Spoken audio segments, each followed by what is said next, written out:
नमस्कार, live cities के night bulletin दिन भर बिहार में आपका स्वागत है। खबरों की शुरुआत करेंगे, लेकिन उससे पहले एक नजर डालते हैं आज की सुर्खियों पर। गांधी जी की पुण्यतिथि श्रद्धांजलि के बाद सीएम बजाने लगे ताली। तेजस्वी का पलटवार, मुख्यमंत्री की मानसिक स्थिति ठीक नहीं। बीपीएससी अभ्यर्थियों का महाआंदोलन, पार्टी ऑफिस तक हंगामा।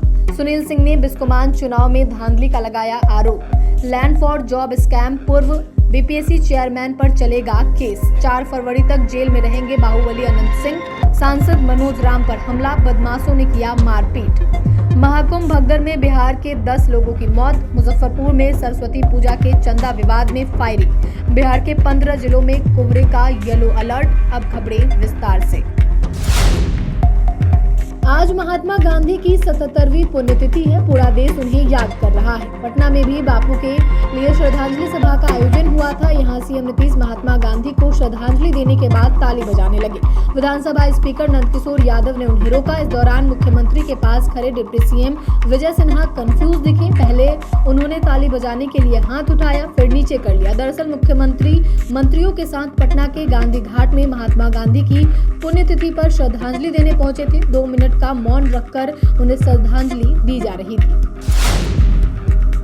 पटना में बापू के लिए श्रद्धांजलि सभा का आयोजन हुआ। यहां सीएम नीतीश महात्मा गांधी को श्रद्धांजलि देने के बाद ताली बजाने लगे, जिस पर पलटवार करते हुए तेजस्वी यादव ने कहा कि आज के दिन गोडसे द्वारा राष्ट्रपिता गांधी जी की हत्या करने पर ताली बजाकर उसका जश्न मनाते गोडसे उपासक बिहार के मुख्यमंत्री श्री नीतीश कुमार जी तन मन से गोडसे और संघ के आधारक है।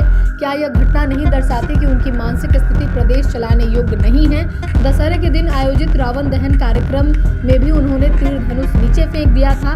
बाद में कुछ लोगों ने बताया कि उस वक्त उनकी मानसिक स्थिति ऐसी थी कि उन्हें लगा कि तीर धनुष की जगह किसी ने उनके हाथ में सांप थमा दिया है, इसलिए उन्होंने उसे एकाएक फेंक दिया। बीपीएससी 70वीं पीटी को रद्द करवाने के लिए पटना में कैंडिडेट्स ने उग्र प्रदर्शन किया। डाक बंगला चौराहे पर पुलिस और कैंडिडेट्स में झड़प हुई। अभ्यर्थी डाक बंगला चौराहे से आगे बढ़ने की कोशिश कर रहे थे। पुलिस ने रोकने की कोशिश की तो वो उनसे भिड़ गए। इस दौरान कई पुलिस वाले और अभ्यर्थी सड़क पर गिर गए। इससे पहले कैंडिडेट्स को पुलिस ने जेडीयू ऑफिस के बाहर से खदेड़ा। कुछ कैंडिडेट्स के साथ मारपीट भी हुई। महिला अभ्यर्थियों के साथ भी पुलिस ने गाली गलौज की। इसके बाद कैंडिडेट्स हाथों में कैंडल लेकर पटना जंक्शन होते हुए डाक बंगला चौराहा पहुंचे। उनके आगे और पीछे भारी पुलिस फोर्स तैनात किया गया।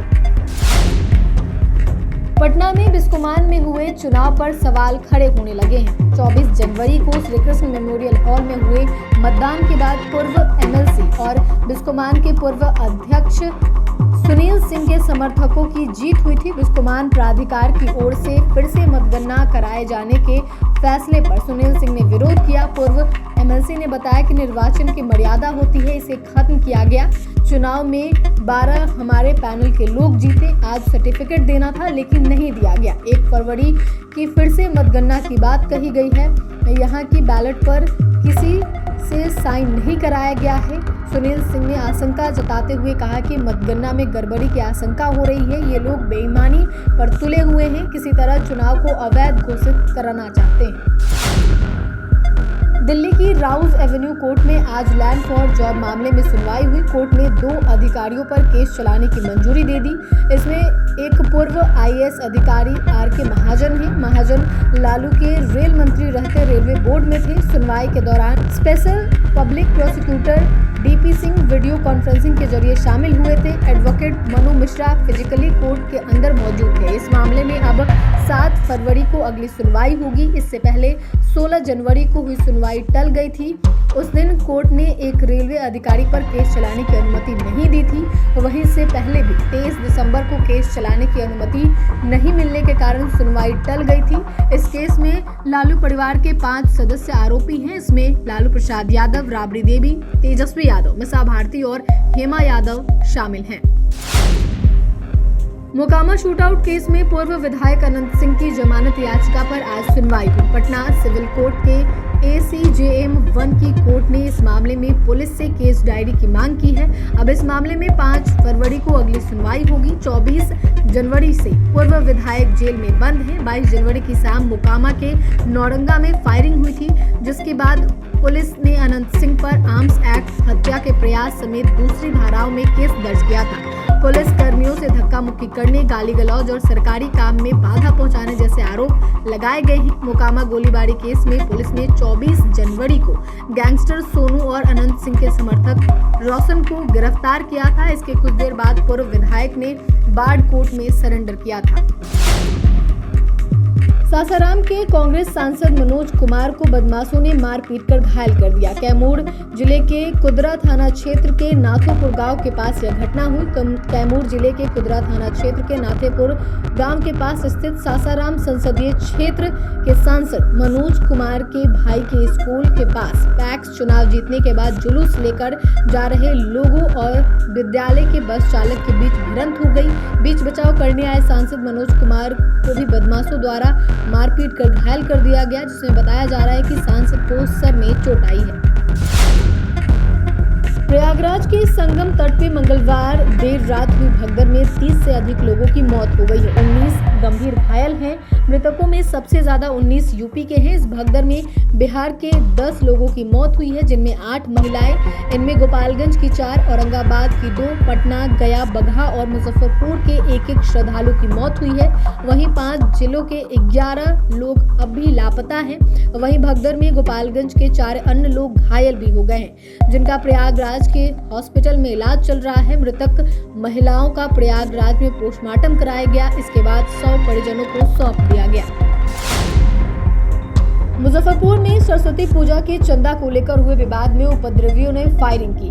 घटना विश्वविद्यालय थाना क्षेत्र की है। कुछ दिन पहले सरस्वती पूजा के चंदा को लेकर 2 हॉस्टल के छात्रों के बीच मारपीट हो गई थी।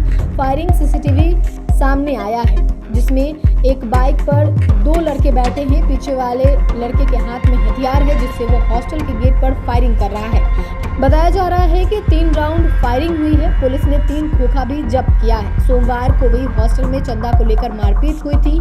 पुलिस ने उस समय मामले को शांत करा दिया था, लेकिन आज सुबह फिर से कुछ असामाजिक तत्वों ने एक हॉस्टल पे कई राउंड फायरिंग कर दहशत फैला दी। घटना की सूचना मिलते ही कई थानों की पुलिस मौके पर पहुंची। बिहार के 15 जिलों में आज मौसम विभाग ने कोहरे का येलो अलर्ट जारी किया है। बाकी 23 जिलों में मौसम सामान्य रहेगा। हालांकि प्रदेश में पछुआ हवा चल रही है, जिससे रात में लोग अधिक ठंड महसूस कर रहे हैं। मौसम विज्ञान केंद्र के अनुसार 1 फरवरी के बाद ठंड बढ़ने की संभावना है। फिलहाल अगले 2 दिन तक तापमान में कोई विशेष बदलाव की संभावना नहीं है। अधिकतम और न्यूनतम तापमान में बढ़ोतरी हो सकती है, जिससे लोगों को ठंड से थोड़ी राहत मिल सकती है। मौसम विज्ञान केंद्र के वैज्ञानिक SK पटेल ने बताया कि इस साल नवंबर और दिसंबर महीने में जितनी ठंड पड़नी चाहिए थी, उतनी ठंड नहीं पड़ी है। जनवरी के पहले हफ्ते में भी मौसम में विशेष बदलाव नहीं हुआ। इस साल देर से ठंड आई है, तो देर से ठंड जाने की संभावना है। फरवरी माह में ठंड का प्रभाव रहेगा।